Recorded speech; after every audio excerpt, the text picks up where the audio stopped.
Previously on Breaking Wild, a 3-part miniseries that's really supposed to be just one video.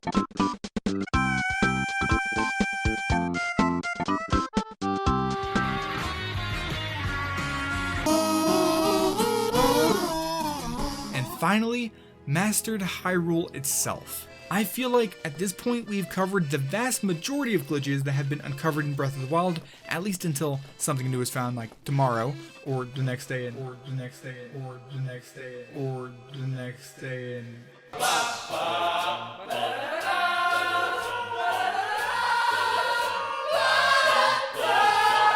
Yeah, so it turns out there's been a lot of stuff discovered in the month and a half since I made Breath of the Wild Glitches Revisited Part 3. We have a lot to go over, and from what I gathered, you guys want more glitchy Zelda videos, so here we are.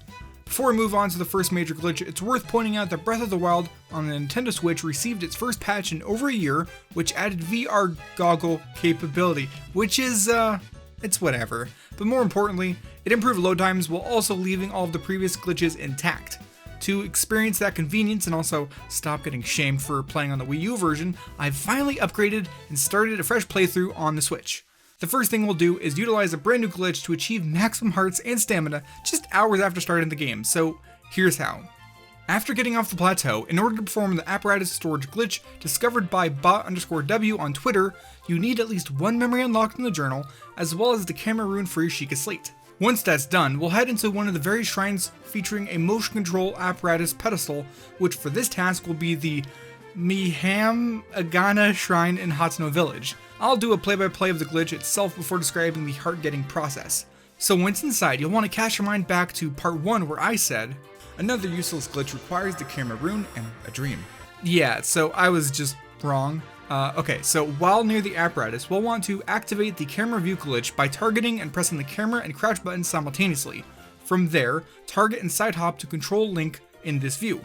Now we press A at the motion control apparatus, which will force us into an obnoxious minigame, which is actually interrupted by taking a picture.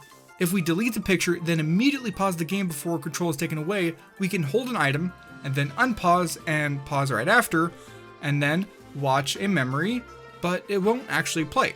If you unpause, now you'll find that you're actually controlling Link while also controlling the big old maze with motion controls. This apparatus storage glitch can be used for a bunch of stuff, but we'll first look at its application found by Yui Freeze on Twitter. Back outside, you'll need to trade in as many hearts and stamina segments as you have into the horn statue in Hatsuno Village. In my case, since it's a fresh save file, it's just one. Now, save the game, pull it back out, and head into the shrine. Perform the apparatus glitch, but after getting it working, pause and reload that save that you made in front of the horn statue to find yourself with 4 hearts and 1 in the bank. Put simply, the apparatus glitch allows us to transfer hearts and stamina across save files. So that means that the stored essences inside the statue will remain there as long as we reload the save file after performing the apparatus glitch. That means by performing the glitch, loading our initial save, retrieving the essence, and repeating, we can continue creating hearts out of thin air. So probably much like you, I wanted to max essences, so here's what I did. After repeating this process for a while, I turned in a bunch of hearts and saved.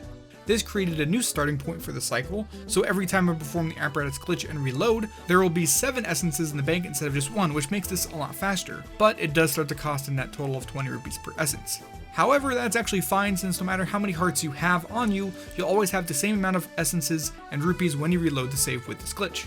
Over the course of an hour, which easily could have been much faster, I repeated this trick over and over until I had maxed out my hearts and stamina. When you're done with this process and you have maximum hearts and maximum stamina, it's crucial that you trade back every one of those hearts and stamina segments into the horn statue so there is 40 essences inside of it. And then you want to save, because those paradoxical hearts maintained across saves aren't actually really real, so if you quit, you lose all your progress. By turning them all in, saving, quitting, and reloading, we'll find that we now have 3 hearts, no stamina, but 40 essences at the ready to be pulled out. So, with enough rupees, you can pull out all 40 of those essences, one final save, and we're done. So all said and done, the whole process from initially starting a new playthrough to having maximum hearts and stamina took the lesser half of an afternoon for me, which is not bad. And if you're wondering, this doesn't allow you to exceed the normal number of hearts or stamina, but it would be really cool if it did. Anyways, with this newfound vitality and speed, we're ready to look at some of the many other effects stemming from the apparatus glitch. First off, after performing the glitch and loading another save, if you use the glider, you'll notice that it just doesn't work. Link won't take damage, but the glider doesn't glide, which is a great way to identify if you currently have apparatus storage active. Along with your current health, it's also worth mentioning that any food or elixir buffs that you have going when initiating the apparatus storage glitch will also carry over, as does your champion power charge states. Another effect is that, well, temperature changes won't affect Link.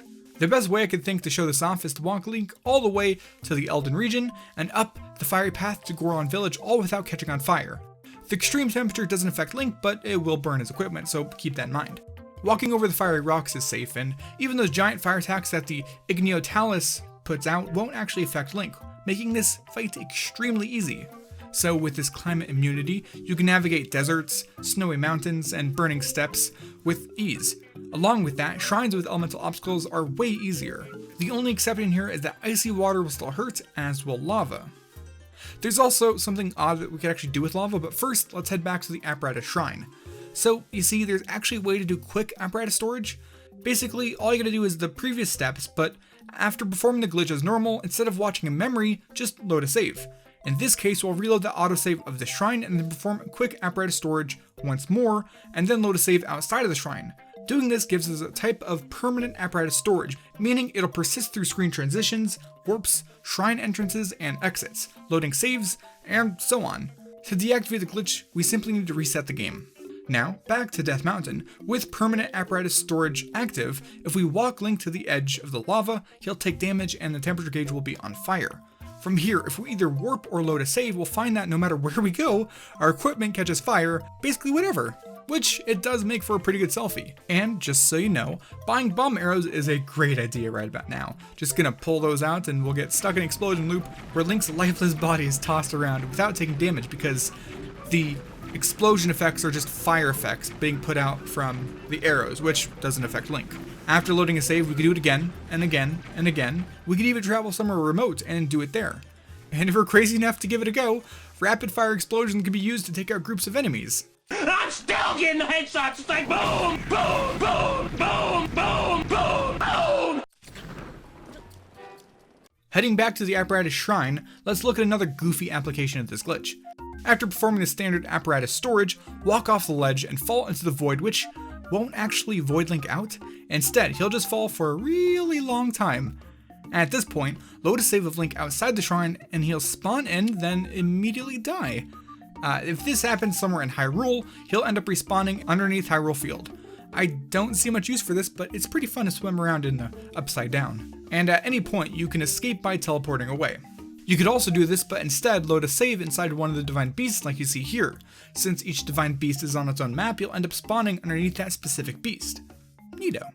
Now there is actually yet another odd use to this glitch. If you do that sort of apparatus wrong warp glitch, but load a save file from a new game, just after awakening but before collecting the Sheikah Slate, Link will die in place, respawn outside of the plateau, die again, and then finally spawn out on the cliff. This lets you go on without collecting the Sheikah Slate, which used to be possible with the now patched glitch. If you go too close to the Shrine of Resurrection, the game will just sort of put you back to where you're supposed to be. Okay, I guess. Now, back to my main save file, I realized that my totally legitimately obtained health can be used for something else. I found my way to the Lost Woods, and I'm ready to receive my reward. One tense A press later, I now have myself a Master Sword. It was totally legit, don't look into it.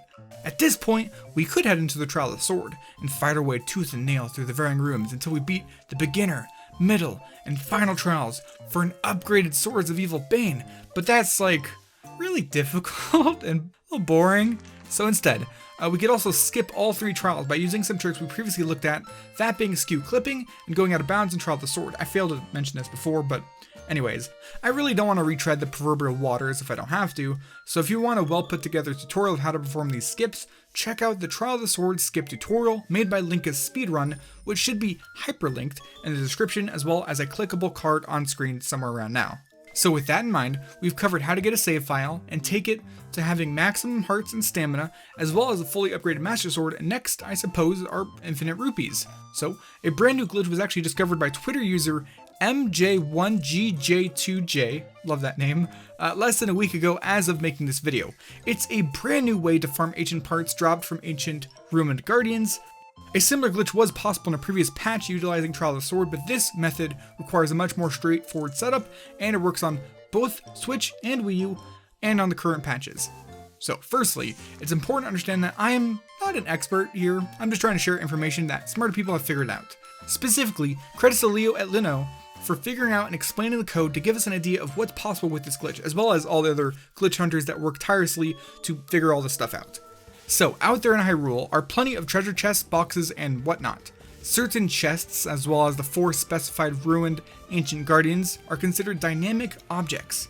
If you move one of these dynamic objects at least 2 sectors away, as you can see on this map, the game will just sort of goof up. For chests, that means if you drag them away, open them, and return to the original spot, you can open them again.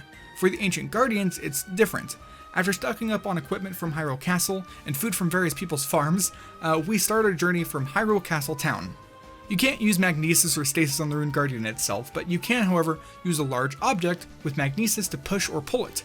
I opted to use a large metal door which sits nearby, but a chest or even a large two-handed weapon like a boulder breaker or Savage Lionel Crusher would work just fine. The only obstacles in my way were the stationary and mobile guardians along the way.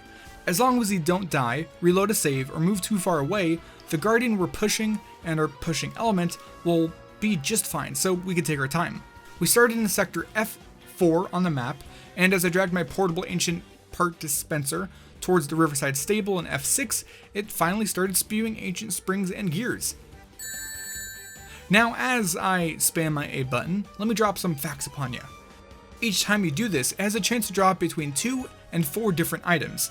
In order of rarity and value, there's screws, springs, gears, shafts, and cores. If you want to control which part drops, your only option is to reload a save back before you start this whole process, drag it back here, and check to see what pops out. Also, it's important that you don't pause while the items are being spawned in, as the game is likely to crash. Also, for whatever reason, if you jump around now, Link will often dive onto the ground. As this was my first time, when I started collecting items, it took me roughly 23 minutes to collect 999 springs and 999 gears. After however long it takes you, when you're ready to cash in your items, turn it right side up so it stops spawning items, hopefully, and sit at a campfire so that you have a safety autosave in case the game crashes when you go to actually save. From there, we can sell all of our items to a merchant like Beetle. In this case, after less than an hour of work, all in all, I made about 40,000 rupees, and that's without selling all of what I got. Assuming you didn't park your guardian too far away, it should still be there so you can go back and farm some more. I want to do some rough calculations to give you an idea of what's going on here. So let's say 909 items at an average pace takes about 12 minutes. I know it's much faster. If you looked at Swifty's gameplay, it just take minutes, but either way. If our guardian dropped cores and shafts, that'd be 999 times 80, or just about 80,000 rupees worth of cores, and 40,000 rupees worth of shafts. You could also try to collect just cores, but I found it's hard to choose which one Link actually focuses on while picking it up, so you might as well look at both. That's roughly 120,000 rupees every half hour. The rupee maximum is 999,999, so with this method, it would take you just about 4 hours total, if you're as fast as me. But if your mashing skills are better, use a turbo controller, you don't suck, it could take as low as an hour and a half. But yeah, it's extremely lucrative and fairly straightforward. Now, before we move on, you might wonder, how the heck did anybody actually figure this out? In this case, the founder MJ1GJ2J stated that they came across a glitch while trying to take some interesting pictures, like the one you see here. Okay, so there's actually one other farming method worth mentioning, though it's quite possible you already know about it. Located in South Faron region, you can camp at the edge of Riola's Spring and repeatedly fire arrows up at the Great Dragon, Farash. The important thing here is that the scales will persist on the ground for a really long time. That means that much like the final section of Part 3, as well as what you saw with the Ancient Guardian, this could actually be used to overload the game to some extent, which is what caused Link to dive neck first into the ground. And it also generally looks cool. Okay, so we have max hearts, stamina, ignoring weather, fully upgraded Master Sword, infinite rupees. Let's round out the video by looking at 2 brand new methods of weapon duping. Firstly, it was discovered that it's possible to duplicate weapons without overloading the game just by simply pressing the A button the moment any of the skeleton enemies go to equip their arms, which will cause you to hold an invisible arm. So swap to the weapon you want to duplicate, break the skeleton once more, pick up its arm, and then throw it or drop it. And simple as that, it will turn into the weapon you had equipped, duplicating it. The other duplication method is also extremely new, but it's even better than the stall method as it can be done even faster and allows you to duplicate weapons, bows, and shields, but it is a bit more tricky, and I'm not super sure on the specifics, but more or less. You need a horse and a ledge to perform this trick. One reliable method is these ruins. It's just southwest of the Hyrule Fields Tower.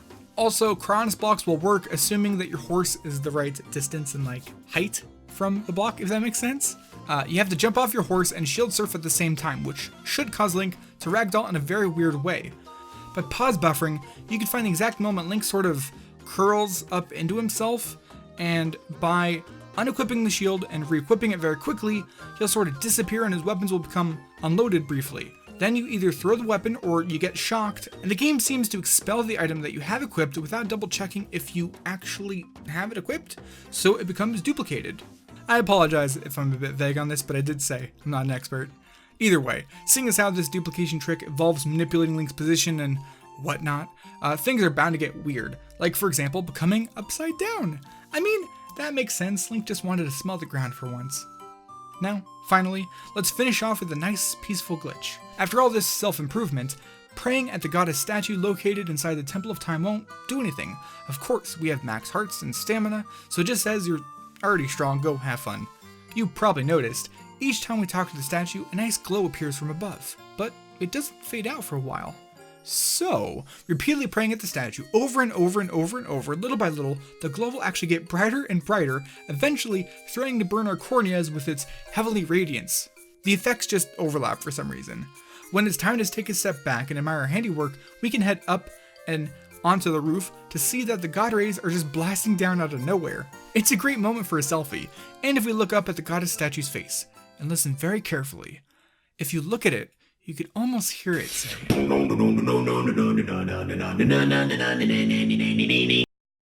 For real, thanks for watching. If you made it this far, why not leave a like, maybe even subscribe, so you get notified when Breath of the Wild Part 5 eventually comes out, along with all my other videos.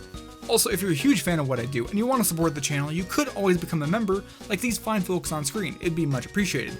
But either way, that's about it for this video. I'll see you in the next one.